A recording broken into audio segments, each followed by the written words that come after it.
मैं जब उस समय स्कूल में पढ़ा करता था तो मैंने भी रविवार को हुआ करता था उनका इस विवेकानंद गीता तत्व चिंतन पर भाषण। मैं भी वहाँ पर जाता था। तो मैं आशा करता हूँ कि भगवद गीता सबने पढ़ा होगा। तो तुलनात्मक रूप से विवेकानंद स्वामी विवेकानंद का जो भगवद गीता में मेरे विचार है उसके बारे में मैं कुछ कहूँगा। क्योंकि जो शंकर का जो हमारा ट्रेडिशनल जो सैद्धांतिक एक भगवद गीता का हमारा भाष्य है और वेदांत के अनुसार एक उसकी एक हम अर्थ मीमांसा करते हैं, उसके बारे में मैं आशा करता हूँ कि लोग जानते होंगे। जो अद्वैत वेदांत का है तो उसके बारे में मैं ज़्यादा नहीं कहूँगा। तो 4 पॉइंट है, 4 पॉइंट में मैं कहूँगा। पहले जो है हमारा उद्धरेत आत्मनात्मानम आत्मा नात्मानम अवसादयेत, उसके बारे में बोलूँगा। फिर उसके बाद में हम कर्मण्यवाधिकारस्ते, और फिर तृतीय पॉइंट है जो स्वामी जी ने क्लैव्यम मार्गम बात उसके बारे में जो बोला, वो अपने भाषण में प्रायः इसका उदाहरण दिया करते थे। और अंतिम में जो है विवादास्पद वैसा नहीं है, लेकिन लोगों को विवादास्पद लगता है जो फुटबॉल और भगवद गीता के उन्होंने कहा कि भगवद गीता पढ़ने से ज़्यादा बेहतर ये है कि तुम जाके फुटबॉल खेलो। तो विवादास्पद हो गया तो उसके बारे में लोगों का संदेह रहता कि इसका क्या अर्थ है। तो उसके बारे में अंतिम में हम लोग जो है विचार विमर्श करेंगे।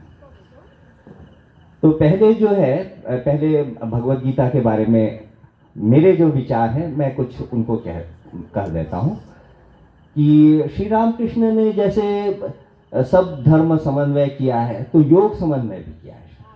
तो धर्म समन्वय जैसे हम कहते हैं कि धर्म समन्वय में होता है कि उन्होंने जो क्रिश्चियन साधना की, हिंदू साधना की, फिर इस्लाम की साधना भी की, तो ये सर्वधर्म समन्वय हुआ।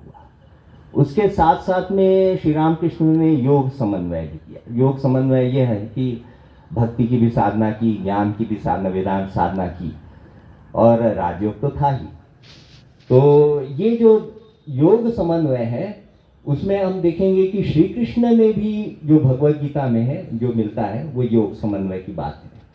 वहाँ पे आपको कर्म योग भी मिलता है, ज्ञान योग भी मिलता है, भक्ति योग भी मिलती है, और राजयोग जैसे द्वितीय अध्याय से शुरू होकर के तो हम उसको कर्म योग मानते हैं। फिर उसके बाद में भक्ति योग है, और षष्ठ अध्याय में ज्ञान ये राजयोग है, और अंतिम में जो है फिर आपके फिर से भक्ति जो है फिर जब अष्टादश में तो उन्होंने जब निमित्त मात्र सव्यसाची जो बोला उन्होंने, तो वहाँ पे भक्ति की पराकाष्ठा है। तो जो भगवद गीता के इस प्रकार से हम लोग भाग करते हैं उससे ही पता चलता है कि जो योग समन्वय है तो योग समन्वय की बात की है। आपको ये विशेष बात है क्योंकि उसके पहले भी और उसके बाद में भी लोगों को लगता है, अभी भी लगता है कि दर्शन होना है तो एक ही होना चाहिए, कि विभिन्न योग है वह क्यों होगा, कि अगर दर्शन एक बात करेगा, सच्चाई है एक, तो एक होना चाहिए। लेकिन योग असल में आपके देखेंगे तो दर्शन से थोड़ा अलग है। दर्शन और योग में अंतर है। योग में सिर्फ दर्शन नहीं है, दर्शन है उसके साथ साथ एक मार्ग है, किसी चीज को प्राप्त करने की जो है एक प्राप्त करने का एक तरीका है। हम स्वामी आत्मानंद जी महाराज से मैंने सुना है, स्वामी आत्मानंद जी महाराज ये कहा करते थे कि देखो ये हमारा जो धर्म है, आध्यात्मिक धर्म है, ये सब है, ये असल में सिर्फ आपके दर्शन नहीं, ये जीवन दर्शन है। आप बोलोगे दर्शन जीवन दर्शन में अंतर क्या है? दोनों तो एक ही चीज है। तो दर्शन और जीवन दर्शन में ये अंतर है कि दर्शन जो है वो आपके विचार से थोड़ा सा आपका एब्स्ट्रैक्ट भी जा सकते हैं, लेकिन जीवन दर्शन है वो आपके जीवन में उतारना पड़ेगा। तो धर्म जो है वो जीवन दर्शन है कि आपको कुछ लक्ष्य है, जीवन का लक्ष्य है, उसकी प्राप्ति करना है। इसके लिए आपको देखोगे साधना उसमें जुड़ा है। सिर्फ दर्शन नहीं है। अद्वैत दर्शन सिर्फ दर्शन नहीं है, दर्शन के साथ साथ उसके आपको कुछ चीज़ प्राप्ति करना है और कुछ ध्येय है, उसके अनुसार से आपको साधना करना। तो ये योग में भी यही है कि योग का अर्थ करते हैं ना कि योग मतलब है किसी आध्यात्मिक योग है, उसका अर्थ है कि किसी के साथ में जुड़ना, भगवान के साथ जुड़ना, मोक्ष के साथ में जुड़ना, किसी लक्ष्य के साथ में लक्ष्य तक पहुंचना, ये सब आपका, इसके कारण से आपको योग होता है। कि ज्ञान योग इसलिए क्योंकि वो आपको लक्ष्य की प्राप्ति कराता है, भक्ति योग भी इसीलिए क्योंकि भगवान के साथ में प्राप्ति कराता है। तो कर्म योग, राजयोग, तो ये विशेष चार हम लोग बोलते हैं कि मेन जो है मुख्य योग है ऐसा। तो समन्वय जो योग समन्वयाचार्य हैं हमारे श्री कृष्ण, क्योंकि उन्होंने देखेंगे कि उस समय के जितने भी योग थे सबको उन्होंने जो है सारे योग का समन्वय किया। उस समय यदि बुद्धिज्म बाद में आया, बौद्ध धर्म, अगर बौद्ध उस समय रहता तो वो बौद्ध धर्म का भी समन्वय करता।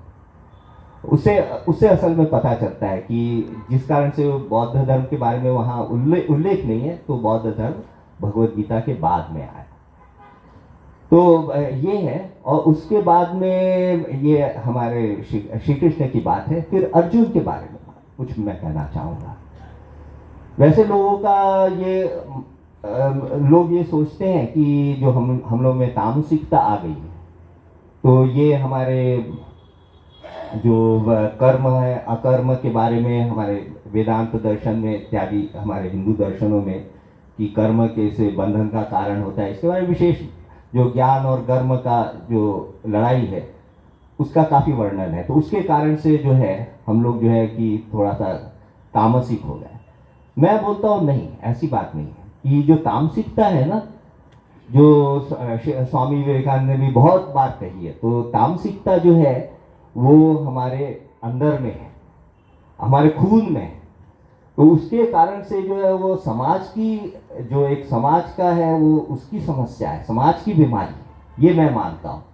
इसके लिए आप देखोगे कि श्री कृष्ण से लेकर के जिन्होंने भी कर्म के बारे में कहा, वर्तमान में स्वामी जी ने बोला है, लेकिन बात हमको समझ में नहीं आती। हम लोग जो है अभी भी जो है कर्मयोग की बात कहते हैं, लेकिन करना नहीं चाहते क्योंकि वो हमारे रक्त में कि नहीं करेंगे। वो आपके देखेंगे समझ में आती है बात भगवत गीता से। जैसे शुरू में मैं पढ़ रहा था भगवत गीता, मैं उस समय स्कूल वगैरह में था, कॉलेज में भी पढ़ी। बात मुझे लगता था कि काफ़ी बहुत उसमें बार बार एक ही बात को कह रहे हैं कि अच्छा बात तो समझ में नहीं आ रही है, बस समझ में आ गई द्वितीय अध्याय में, तृतीय अध्याय में, फिर भी अर्जुन जो है बार बार ये क्यों कह रहा है कि आप तो बोल रहे हैं कि जो है कर्म से संन्यास श्रेष्ठ है, फिर मुझे घोर कर्म में क्यों लगा रहे, बार बार कह रहा है। जब भी श्री कृष्ण बोलते हैं उसके बाद में ये प्रश्न उठा। तो असल में बात ये है कि उसके मन में है कि करना नहीं, काम नहीं करना है, इसके कारण से आपका ये बोल रहा है। तो तब समझ में आती है। देखिए बात अगर गंभीरता से सोचेंगे तो ये है कि अर्जुन को लग रहा है कि उसके सामने दो रास्ते हैं कि या तो युद्ध करे या युद्ध न करे और सन्यासी हो जाए, छोड़ दे सब। अर्जुन को ये लग रहा है। लेकिन अगर आप उसका पूरा आप देखेंगे उस समय परिस्थिति क्या है, परिस्थिति यह है कि युधिष्ठिर है, उनको युद्ध करना है कौरवों के साथ में। उनका जो राज्य था वो बड़ा लड़का है, उस समय के मुताबिक बड़े लड़के को राज्य मिलना चाहिए, और उनके पिताजी भी राजा रह चुके हैं पांडु, तो उनको राज्य मिलना चाहिए। उनका राज्य हड़प लिया है दुर्योधन ने, तो युद्ध होना अवश्यंभावी है। और उस समय वीर जैसे आप देखेंगे तो कौरवों के तरफ बहुत सारे वीर हैं, इनके तरफ ज़्यादा नहीं है, इनकी सेना भी कम है। और वैसे अगर वीर बोलेंगे तो भीम भी है, लेकिन लोगों को अच्छी तरह से मालूम है कि युद्ध जीतना है तो आपके जो है धनुर्धारी ही जीतेंगे। जैसे अभी मालूम है ना कि अभी आर्मी का उतना नहीं रहता है जितना आपका एयरफोर्स का, नेवी का जितना पावर है। तो आपकी बड़ी आर्मी होगी तो उससे युद्ध नहीं जीता जाएगा, अभी आपके मिसाइल चाहिए।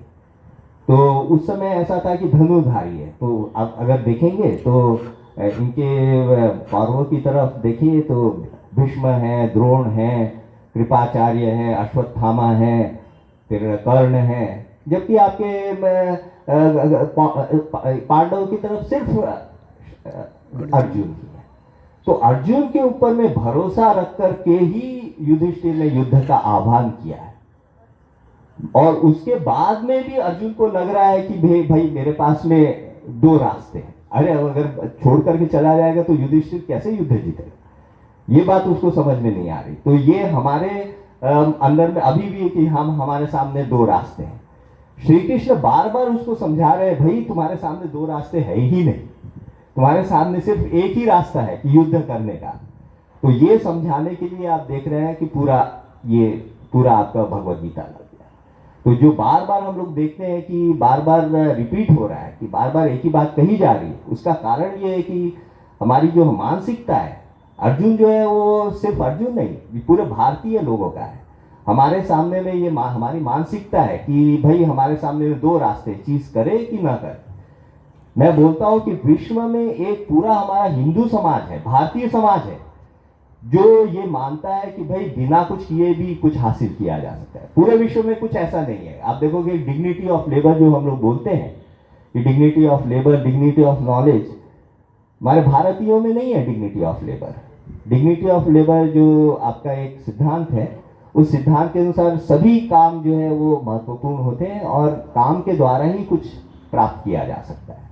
ये आप देखेंगे कि अन्य सभ्यताएं हैं उसमें है, जैसे जापानी सभ्यता में तो है ही, और उसके बाद में जैसे आप चीन की तरफ आते हो, भारत की तरफ, भारत पाकिस्तान बांग्लादेश की तरफ आते तो बिल्कुल कम हो जाता है। अरब के देश में तो है ही नहीं। उन लोग देखेंगे तो इतना पैसा है लेकिन आप पिन भी नहीं बना पाते। तो इसके लिए आप देखेंगे कि जो डिग्निटी ऑफ लेबर जो सिद्धांत है, एक सिद्धांत है, कर्म का सिद्धांत है, उसका नाम ही है डिग्निटी ऑफ लेबर, इसलिए मैं उसका अनुवाद करके नहीं बता रहा हूँ। तो डिग्निटी ऑफ लेबर जो है वो सिद्धांत होता है डिग्निटी ऑफ वर्क या डिग्निटी ऑफ लेबर, की काम का जो इतना महत्वपूर्ण, सभी काम जो है महत्वपूर्ण होते हैं। विदेशों में है, अब अमेरिका या यूरोप में आप देखेंगे तो ये है, इस तरफ जापान में है, चाइना में, मतलब आप देखेंगे चाइना बहुत कुछ अभी थोड़ा सुधर रहा है, तो उसके कारण से, सुधरने के कारण आपका तुरंत विश्व में एक नंबर में आ गया। लेकिन पहले आपके स्वतंत्रता के पहले लगभग आप देखेंगे कि भारतीयों के समाज उनकी परिस्थिति थी। तो ये जो तामसिकता है, ये हमारे श्री कृष्ण के समय, महाभारत के समय से ही हम लोगों के बीच में है। तो जैसे हमारे बोलते हैं ना कि समस्या राजा में है कि प्रजा में है, तो प्रजा में ये समस्या है जो तामसिकता है। तो उसके कारण से जितने भी हमारे अवतार हैं, महापुरुष हैं, उन्होंने कर्म के बारे में कहा है, लेकिन हम लोग के ये जो जैसा आपका कमल के दल में जो उसमें कमल का में पत्ते में पानी चला जाता है, हमारे एक कान से सुनते दूसरे कान से हमारा निकल जाता है। तो इसके पहले ये इस परिस्थिति में हमारा युद्ध हो रहा है और श्री कृष्ण ये उपदेश दे रहे हैं। तो इसलिए हम लोग ये निर्णय करते हैं कि आपका जो शास्त्र का निर्णय, ये तत्व निर्णय क्या है, कि उसका अर्थ क्या है, तो भगवत गीता का अर्थ क्या है।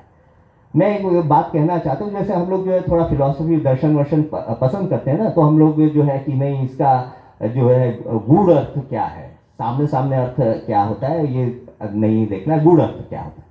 मैं बोलता हूँ कि ऐसा हम लोग थोड़ा, मैं तो इंजीनियरिंग वाला हूँ ना, तो इंजीनियरिंग वाले जो है ना, हम लोग थोड़ा प्रैक्टिकल रहना चाहिए।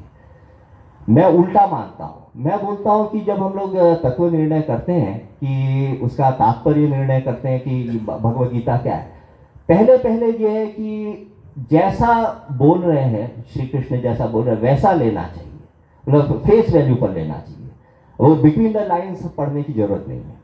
जैसे अगर आप हमारे कथामृत भी पढ़ें ठाकुर का, तो जैसा उन्होंने बोला है वैसा अर्थ समझने की कोशिश है। ऐसा मतलब कि एक चीज बोला है दूसरा अर्थ किया है। हमारे अवतार जो है ना, उनकी सरल मन वाले होते हैं। अवश्य वो संस्कृत में लिखा है, क्योंकि उस समय की भाषा संस्कृत थी, किंतु उनका जो है वो लोगों को समझाने का उनका ध्येय है। तो जब समझाने का ध्येय होता है तो देखेंगे सरल भाषा में जो डायरेक्ट मीनिंग है, है ना, सीधा सीधा जो अर्थ होता है उस हिसाब से वो बोलेंगे। तो अगर आप भगवत गीता पढ़ेंगे तो आपको समझ में आएगा कि वो कर्म के बारे में और युद्ध करने की प्रेरणा दे रहे हैं अर्जुन को। तो वही अर्थ है उसका कि ये हम लोग आध्यात्मिक लोग हैं, विशेषकर मैं आप लोग की क्या बोलूँ, हमारे जो साधु समाज है वही आप देखोगे कि अर्थ करता है नहीं नहीं वो ऐसा नहीं किया, वो आपके जो है जो चित्त शुद्धि के लिए जो लोग करना चाहते हैं गृहस्थ के लिए उनके लिए उपदेश है, वैसे तो जो उपदेश है तो वो तो अकर्म का ही है, ऐसा करके मतलब उसका जो तात्पर्य निर्णय करने की कोशिश करते हैं। लेकिन मैं कहता हूँ कि जो भगवत गीता है और दूसरे ग्रंथ भी है, उपनिषद भी है, और या हमारे स्वामी जी के भी जो ग्रंथ हैं, अभी स्वामी जी के ग्रंथ जो है उनका गूढ़ तात्पर्य निर्णय जो है वो उसकी प्रक्रिया चल उठी, लेकिन उसमें उतना नहीं चाहिए कि जो डायरेक्ट आपका सीधा सीधा अर्थ निकलता है वही आपको लेना चाहिए। तो पहला हम लोग मंत्र लेते हैं जो स्वामी जी का अत्यंत प्रिय था, उद्धरेत आत्मनात्मानम नात्मानम अवसादयेत आत्मैव आत्मनो बंधु आत्मैव रिपु आत्मना। तो ये जो है कि कभी भी आप किसी एक सिद्धांत के बारे में बोलते हैं तो उसका जो विपक्ष देना पड़ता है। तो इसके विपक्ष का सिद्धांत होता है कि आपको जो होता है, एक तो हमारे जो एक सिद्धांत है कि भक्त लोग विशेषकर कि सब कुछ जो है योगक्षेमम महाम्यहम, भगवान के ऊपर छोड़ देना चाहिए, निमित्त मात्र है, और कहने का अर्थ है कि साधना करने की उतनी जरूरत नहीं है।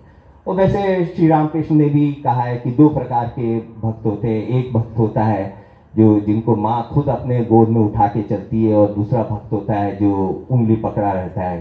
तो उंगली पकड़ा वाला भक्त है उसका तो ये है, उसका लड़का का तो ये हो कि उंगली छूट भी जा सकती है, लेकिन माँ जिसको पकड़ी रहती है वो उसको कोई छोड़ नहीं। तो ऐसा समझ करके हम लोग सोचते हैं कि हम जो शरणागति का भाव ले लें और कुछ उससे क्या हो कि कुछ करने की जरूरत नहीं। लेकिन ये उद्धरेत आत्मना आत्मानम जो है वो आपके देखेंगे कि स्वयं का जो आपका उसके ऊपर मतलब स्वयं की जो अपने भरोसे से अपने जो स्वावलंबी होकर के आपको रास्ता खोजना है, तभी आपको रास्ता जो है वो मिलेगा। शांत माँ ने भी कहा है कि अगर कि शांति चाहो तो साधना करते होगे, मतलब यदि तुम शांति चाहते हो तो साधना करनी चाहिए, क्योंकि जीवन मुक्ति हम लोग की 3 प्रकार की मुक्ति कहते हैं ना, कि शायद न मालूम हो।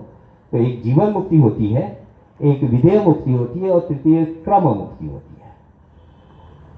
विधेय मुक्ति क्या होती है कि विधेय मुक्ति ये है कि आदमी मरने के समय में आपका जो है भगवान का नाम ले लिया या किसी कारण से भगवान दर्शन हो गए, और उसके बाद में जड़ समाधि में जो मुक्ति होती है ना उसको विधेय मुक्ति बोलते हैं।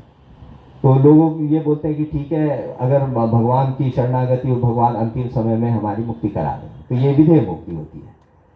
दूसरी प्रकार की मुक्ति होती है वो क्रम मुक्ति है, कि आप जो है विभिन्न लोकों में जाएंगे, पितृलोक, ब्रह्मलोक इत्यादि इत्यादि। फिर उसके बाद में जैसे वहाँ का जो भोग होगा, आनंद भोग होगा, मतलब वो सूक्ष्म आनंद होगा, है ना, तो उसके ज्ञान का आनंद होगा, अपने स्वरूप का आनंद लेंगे, फिर उसके बाद में मुक्ति होगी, वो क्रम मुक्ति कहलाई जाती है। और इनके तुलना में एक जीवन मुक्ति होती है। जीवन मुक्ति ये है कि हम लोग जैसे हैं जीवन मुक्ति की चेष्टा करते हैं। जीवन मुक्ति होती है कि जीवन में आप जीवित रहते रहते मुक्ति हो जाना। तो यदि जीवित रहते रहते मुक्त हो जाना वो जीवन मुक्ति कहलाती है। तो माँ कहती है कि यदि आप जीवन मुक्ति चाहते हो तो साधना करनी चाहिए। और स्वामी जी भी बोलते हैं कि स्वामी जी बोलते हैं अरे मरने के बाद में क्या गारंटी क्या है कि जो यहाँ पे आपको सुख नहीं मिला आपको स्वर्ग में जाके सुख मिलेगा, या मरने के बाद में वो उस गारंटी का कोई लाभ नहीं। यदि मुक्ति चाहिए तो आपको जीवन मुक्ति ही की चेष्टा करनी चाहिए। तो जीवन मुक्ति की चेष्टा करनी है तो आपको साधना करनी चाहिए। तो ये दोनों पक्ष में बताता हूँ। तो स्वामी जी देखेंगे तो स्वामी जी के भाषणों में ये शरणागति के बारे में उन्होंने ज़्यादा नहीं कहा, थोड़ा सा कहीं कहीं कहा है, लेकिन आप देखोगे ज़्यादा समय में जब उनके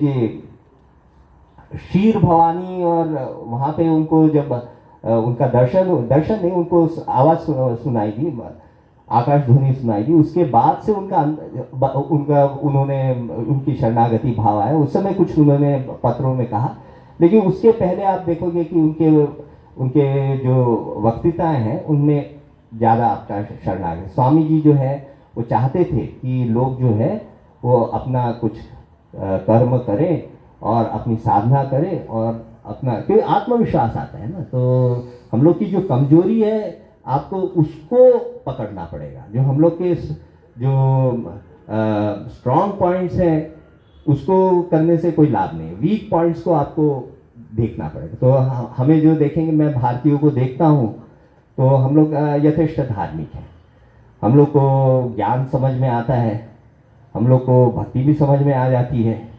राजयोग में आप देखोगे भले ही जो हमारे एकाग्रता, कंसंट्रेशन इत्यादि की बात कही जाती है, लेकिन लोग को मालूम है कि हाँ ठीक है, एकाग्रता किस प्रकार से करना है, कर सकते हैं। जो चीज नहीं करना चाहते, नहीं कर सकते, वो है कर्मयोग, है ना। तो ये जो है हमको इसके बारे में स्पष्ट रहना चाहिए, हमें सभी को। तो कर्मयोग जो है उसको जो है विशेषकर ध्यान देना है। तो कर्मयोग के लिए जो है ये विशेषकर ये मंत्र है आपको महत्वपूर्ण। स्वामी जी जो है हमारा जो उद्धरेद आत्मनात्मानम नात्मानम अवसादयेत, इसके बारे में। और फिर उसके बाद द्वितीय मंत्र में जाते हैं, तो ये भी आपका स्वामी जी का कर्मण्येवाधिकारस्ते मा फलेषु कदाचन, है ना, कर्मफल हेतुर्भु मा ते संगोस्त्व कर्मणि। ये भी आपका बड़ा प्रसिद्ध भगवद गीता का श्लोक है। इतना प्रसिद्ध श्लोक है कि इसको कोई बोलेगा मुखस्थ करके तो आप बोलेगा हाँ ये तो सबको मालूम है करके। ये भी है, और यदा यदा ही धर्मस्य, वो भी बड़ा प्रसिद्ध श्लोक है, सबको मालूम है। तो ये सबको मालूम होने के कारण क्या होता है, उसकी जो महत्व जो है उसका थोड़ा सा कम हो जाता है, ऐसा है।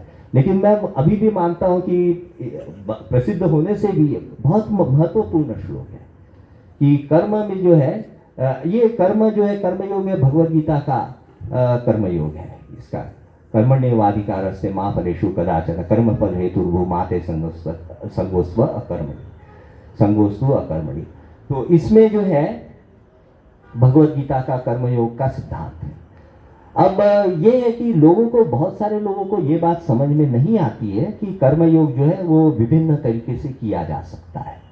ऐसा जैसे भक्ति जो है ना, वो लोगों को समझ में आ जाती कि भक्ति जो है वो विभिन्न तरीके से कर सकते हैं ना। जैसे आप भक्ति में श्री राम कृष्ण ही बोलते हैं कि अपत्य भाव है, शांत भाव है, सखा भाव है, मधुर भाव है।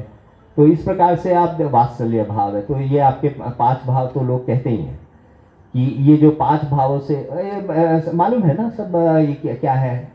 तो जैसे वात्सल्य भाव होता है, जैसे यशोदा का है। तो अपत्य भाव है जिसमें आप भगवान को अपने माता पिता के रूप में देखते हैं। सखा भाव जैसे अर्जुन का है। तो शांत भाव है, शांत भाव जैसे ऋषि मुनियों का भगवान के प्रति, वो शांत भाव है। और फिर उसके बाद मधुर भाव है, मधुर भाव जो राधा का है। तो इस प्रकार से आप देखोगे भक्ति यहाँ अवश्य ऊंचा नीचा बोलते हैं, ये शांत भाव सबसे नीचा है और मधुर भाव सबसे ऊंचा इत्यादि इत्यादि बोलते हैं। लेकिन कहने का अर्थ है कि विभिन्न प्रकार से आप भक्ति कर सकते हैं। तो असल में देखा जाएगा तो आप ज्ञान भी अनेक तरीके से कर सकते हैं और कर्मयोग भी अनेक तरीके से कर सकते हैं। तो वैसे ज्ञान के कर्मयोग के बारे में हमारे शास्त्रों में कम लिखा है। किसी ने तो पूछा ही मुझे कि बोला कि भाई भगवद गीता जो है वो आपके जो उपनिषद के ऊपर आधारित नहीं है। मैंने बोला भाई क्यों? तो बोले कि कर्मयोग जो है वो उपनिषदों में मिलती नहीं है। हाँ अवश्य है कि कर्मकांड में कर्म मिलता है, लेकिन कर्मयोग नहीं है। अब अंतर समझ रहे हैं ना, कर्मकांड में तो आपके यज्ञ आदि कर्म है, लेकिन कर्मयोग वो नहीं है। तो कर्मयोग नहीं मिलता है। लेकिन अगर आप ध्यान दें तो मिलता है कर्मयोग, जो ईशावास्य उपनिषद में है। ईशावास्यमिदं सर्वं यत्किंचित् जगत्याम जगत् तेन त्यक्तेन भुंजिता मा गृधः कस्यचित् धनम् कुर्वन्नेवेह कर्माणि कुर्वन् एव इह कर्माणि। यहाँ पे काम करते हुए ही कुर्वन्नेवेह कर्माणि जिजी विशेष क्षतज्ञ समा, 100 साल तक के जीते रहिए नेह नान्यते न इह न अन्यथा इतः अस्ति नेह नान्यते तो अस्ति न कर्म लिप्यते नरे पूर्वनेवे कर्माणि जिजी विशेषतज्ञ समा नेह नान्यते तो अस्ति न कर्म लिप्यते नरे। देखो द्वितीय जो है वो पूरा कर्मयोग का है। अवश्य शंकराचार्य ने बोल दिया कि नहीं प्रथम जो है वो ज्ञान का है, द्वितीय कर्म कांड का। हम लोग नहीं मानते, हम लोग बोलते हैं कि नहीं ये कर्मयोग है। तो कर्मयोग के बारे में इसका यहाँ पे ईशावास्य उपनिषद में भी कहा है। फिर उसके बाद में आप देखते हैं कि हमारे जो जनक हैं वो मतलब आपके कर्मयोगी कहले कहा जाते हैं। तो ईशावास्य उपनिषद का जो कर्मयोग है, फिर हमारे भगवद गीता का कर्मयोग है और स्वामी जी का कर्मयोग है। तीनों में थोड़ा थोड़ा अंतर है। अवश्य लोग जो है तीनों मिलाने की चेष्टा करते हैं, समन्वय की चेष्टा करते हैं, लेकिन मुझे लगता है कि उस प्रकार से समन्वय की जरूरत नहीं है। ये तीन जो है अलग अलग मार्ग है। कि पहला जो देखा जाता है ईशावास्य उपनिषद में, वहाँ पे वो भी ठीक है लेकिन थोड़ा कठिन है कि ईशावास्य में सर्वम यत् किं जगह तेन त्यक्तेन भुंजिता माँ गृधः। तो वहाँ के कर्मयोग का है माँ गृधः। गृधः मतलब कि इच्छा मत करो। तो पूरी इच्छाओं का त्याग जो है वो कर्म, उससे कर्म जो है करोगे तो कर्मयोग होता है। ये आपका ईशावास्य उपनिषद है। ये मैंने स्वामी आत्मानंद जी महाराज से सुनी है। तो हमारे रायपुर वाले जो लोग होंगे वो उन्होंने भी अगर ईशावास्य उपनिषद का लेक्चर सुना होगा आत्मानंद जी महाराज का, तो ये बात उन्होंने सुनी होगी। तो वहाँ का कर्मयोग जो होता है ईशावास्य उपनिषद का, वह है कि माँ गृधः।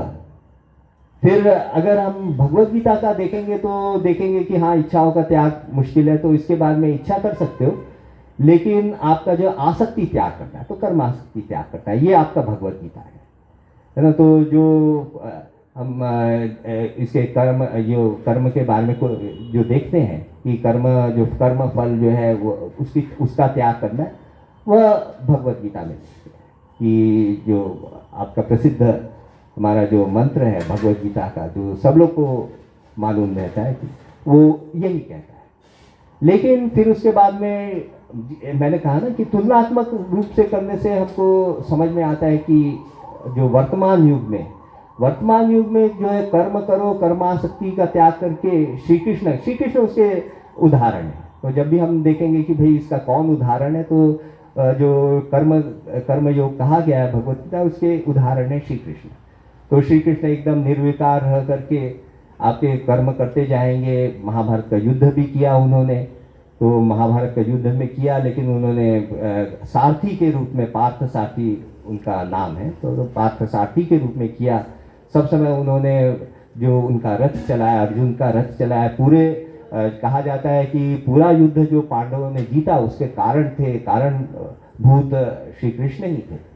तो कर्म पूरे सब समय उन्होंने कर्म किया, और न उसके साथ साथ वही कर्म में अकर्म, अकर्म में कर्म, ये श्री कृष्ण का था। अब देखेंगे तो बहुत ये हमारा बड़ा कठिन है करना। तो उसको देख करके जो हमारे स्वामी जी ने उसको थोड़ा सरल कर दिया। तो स्वामी जी बोलते हैं कि आपको जो है कर्म जो है उसको आप, वैसे तो लोग कहते हैं कि आपको संकल्प का भी त्याग करना है, कि जो कर्म जो कर रहे हैं उसका संकल्प भी त्याग करो। ये थोड़ी गहरी बात है कि संकल्प का त्याग करो और आपके आसक्ति का त्याग। लोग करेंगे कर्म कैसे करें। तो स्वामी जी ने कहा कि जो है निस्वार्थ कर्म करो, कि अनसेल्फिशनेस इज गॉड, कि ईश्वर जो है वो निस्वार्थता ही ईश्वर है। ये स्वामी जी का रास्ता है। तो ये मैं सोचता हूँ कि जो कर्मयोग का जो आधुनिक रास्ता है करने का, अगर आप संकल्प करेंगे, इच्छा भी करेंगे, दूसरों के लिए कीजिए, समाज के लिए कीजिए, जैसा समाज सेवी करते हैं ना, तो उस प्रकार से आप करेंगे कर्मयोग, तो कर्म जो है बंधन का कारण नहीं होगा। तो ये स्वामी जी का कर्मयोग है, वो थोड़ा सा आपका इससे अलग है। उस अलग होने से कोई समस्या नहीं, मैं यही बोल रहा हूँ। क्योंकि आप देखेंगे ज्ञान का भी करने के भी आपके बहुत तरीके होते हैं, भक्ति के भी बहुत तरीके होते हैं, कर्म का भी बहुत, राजयोग के भी बहुत तरीके है ना। कि जैसे आप बोलेंगे ज्ञान के कैसे तरीके होते हैं, आप देखिए ना, हम सिद्धांत और दर्शन में नहीं जाते। हम देखेंगे कि जो लोग ज्ञानी कहे जाते हैं उनका जो मुक्ति कैसे हुई, जैसे अगर आप देखेंगे कि रमन महर्षि का आप देखिए, तो रमन महर्षि को हम लोग ज्ञानी मानते हैं ना, तो उनका है कि हु एम आई, उनका रास्ता है। जबकि श्री रामकृष्ण को देखें, तो श्री रामकृष्ण को देखेंगे तो उनका, क्योंकि पहले काली के दर्शन हो गए थे, तो काली के दर्शन हो गए थे, तो भगवान का रूप और उनका जो रसमयी काली है वही उनको दिखता था। तो पहला उनका जो ज्ञान के पथ में जो उनका उनकी रुकावट थी, तो ये मतलब सगुण साकार रूप था। उसके लिए आप देखेंगे कि उन्होंने जो उनका प्रथम जो उनका जो उनकी समाधि लगी, वो अहम ब्रह्मास्मि और तत्वमसि वाली समाधि नहीं थी। अवश्य तोतापुरी में बोला होगा उनको अहम ब्रह्मास्मि तत्वमसि की बात, लेकिन उनकी जो समाधि हुई है वो देखेंगे तो उन्होंने बार बार काली की मूर्ति उनके ध्यान में आ रही है, फिर उन्होंने देखा कि अरे ये तो जा ही नहीं रही, तो ज्ञान खड़ग, मतलब एकदम लिटरल तो उन्होंने ये सोचा कि ज्ञान का ये खड़ग रूप है, खड़ग से काट दो करके। तो देखेंगे कि उनकी जो अद्वैत की साधना है वो निराकार रूप को लेकर के, तो देखेंगे कि ज्ञान भी आपका जो है कि ज्ञान के सभी के पथ में भी अवलंबन करके जिनकी समाधि होती है। अगर ईशावास्य उपनिषद को देखेंगे तो उसको यही लगता है कि आपका जो है न एजत वो हिलता है नहीं हिलता है, सब सर्वव्याप्त है, उसको सर्वव्याप्त ब्रह्म के रूप में उसकी साधना हुई। तो आप देखेंगे कि विभिन्न लोगों को ज्ञान में भी विभिन्न रास्ते होते हैं, तो कर्म में भी विभिन्न रास्ते होते हैं। ऐसा उसका तो नया अवतार आएगा तो आपको फिर से कर्मयोग, क्योंकि हम लोग की कर्मयोग कमजोरी होती है, तो कर्मयोग का जो है रास्ता अलग से ये होगा। तृतीय पॉइंट होता है, मैं आता हूँ, तो तृतीय पॉइंट है मतलब वो जो क्लैव्य मास मागम पात नैतत्व ये उपपद्यते शूद्रम हृदय दौर्बल्यम त्यक्तवोत्तिष्ठ परंतप। ये भी आपको स्वामी जी का बड़ा प्रिय श्लोक था। पहले मैं वो थोड़ा सा आपका नॉर्मल हमारा जो दोनों श्लोक हैं वो तो काफ़ी कॉमन श्लोक हैं, सब लोग को मालूम है। उसके अनुसार उनका अनुसरण करते हुए मैंने स्वामी जी का तुलनात्मक क्या अंतर है मैंने बताने की कोशिश की। अब इससे आपको स्वामी जी का रूप पूरा समझ में आता है कि स्वामी जी को क्यों ये श्लोक पसंद आता है। हमें भी देखते हैं कि शूद्रम हृदय दौर्बल्यम, ठीक है, क्लैव्य वो बोला। अरे जब आप पहला अध्याय पढ़ोगे तो आपको लगता है कि अरे अर्जुन तो बड़ी अच्छी बात, मुझे तो लगता था कि ठीक बात बोल रहा है, गलत क्या बोल रहा है।